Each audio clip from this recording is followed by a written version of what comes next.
ICAST Angler's Choice isn't a manufacturer pat-on-the-back award. It's voted on by actual fishing industry insiders, guides, retailers, media, people who see a lot of gear and have strong opinions about what actually works on the water. So when Humminbird's XPLORE wins that award out of everything shown at ICAST 2025, that means something. Now, Humminbird has been in this game since 1971. They invented the first consumer fish finder. So they're not a brand that needs validation. But winning Angler's Choice with a new platform, that's a signal. The XPLORE isn't just another model number refresh. Based on what's been announced, this looks like Humminbird staking out a new category. And I want to break down what we know so far. Here's what we know about the XPLORE from the announcement.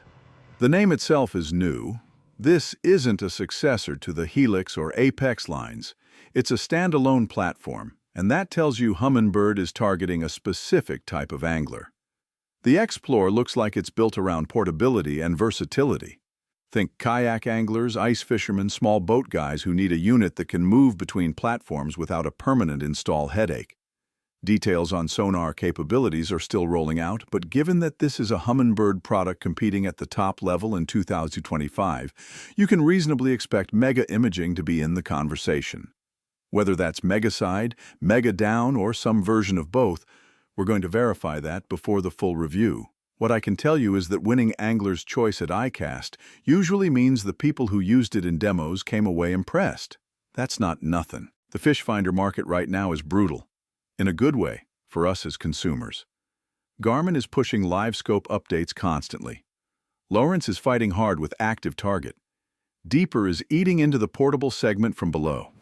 So where does Humminbird fit with a brand new platform in 2025?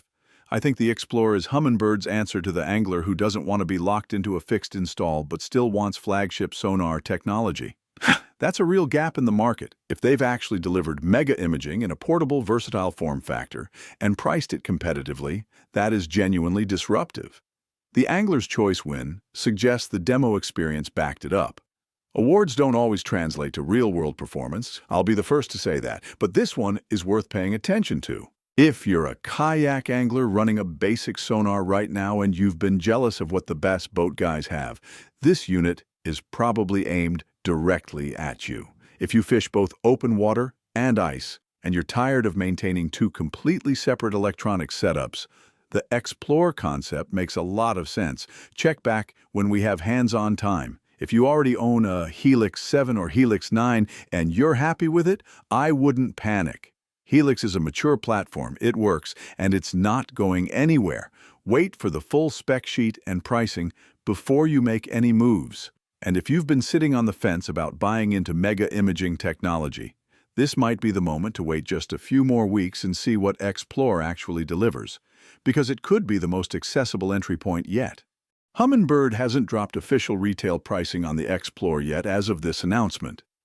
Given the Angler's Choice win and the ICAST timing, expect to see units available heading into fall 2025, right before ice fishing season, which is not an accident. We'll have pricing linked in the description the moment it goes live. Check humminbird.com for updates and watch for pre-order availability at your local tackle dealer.